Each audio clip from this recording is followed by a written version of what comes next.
The silence in this house is a monument. You built these walls, polished these floors, chose every cold marble fixture. You paid for it all, yet you haunt it like a ghost.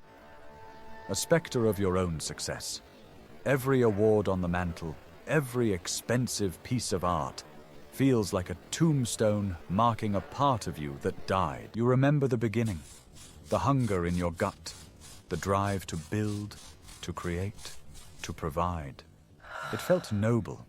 It felt like love. She was your muse, your greatest supporter. "I believe in you," she'd whisper, and those words were fuel.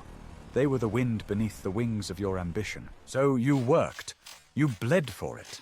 You sacrificed sleep, friendships, hobbies. You poured every ounce of your life force into building an empire, with her name on the cornerstone. And you succeeded. Beyond your wildest dreams. The money came, the status, the house, the cars. Everything you thought would make her happy. Everything you thought would make you worthy. But a funny thing happened on the way to the top. The higher you climbed, the colder the air became. The bigger the house, the emptier the rooms. And her whispers, they changed. "I believe in you" became, "Is this all there is?" "Thank you" became, "The neighbor's car is newer." "We did it" became, "You're never here." You are standing in the middle of a nightmare you built with your own 2 hands. This is not an accident. This is psychology. Welcome to the provider trap. A gilded cage meticulously designed to turn your greatest strength, your ambition, into the very weapon that breaks you. It's a covert contract you never signed. It operates in the shadows of love and duty. It begins with admiration for your drive. It ends with the complete erosion of your identity. The first mechanism of the trap is goalpost shifting. The finish line is a mirage in the desert.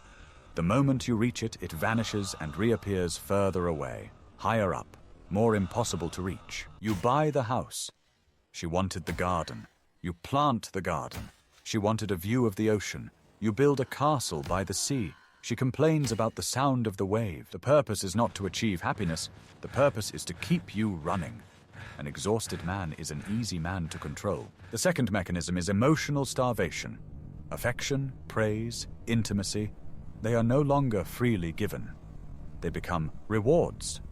Bonuses for performance. You close a huge deal and for a night, you are a king. She smiles. She touches your arm. You feel the warmth and you crave more. So you chase the next deal, the next promotion, the next win. Not for the success itself, but for that fleeting moment of validation. You become an addict, and she is the sole supplier of the drug. The third and most vicious mechanism. Success shaming. This is where she weaponizes the very thing you do for her. Your success becomes the proof of your failure as a man. The long hours you work are not a sacrifice for the family. They are evidence of your selfishness. You care more about your work than me. The money you make isn't a tool for security. It's a cheap substitute for emotional presence. You think you can just buy my happiness? She makes you feel guilty for the very process that funds her existence. It's a psychological masterstroke. She traps you in a double bind. Fail, and you're worthless. Succeed, and you're a monster. Let's call him the architect. He was a brilliant man, a visionary. He started with nothing but a dream and a fierce love for his partner. In the beginning, their poverty was romantic.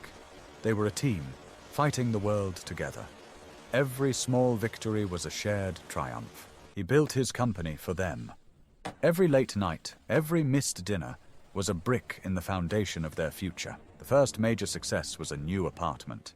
He came home, keys in hand, beaming. She looked at the keys and said, "It's a start."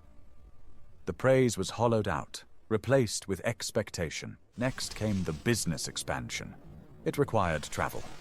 At first, she'd pack his bags, a sad, supportive smile on her face.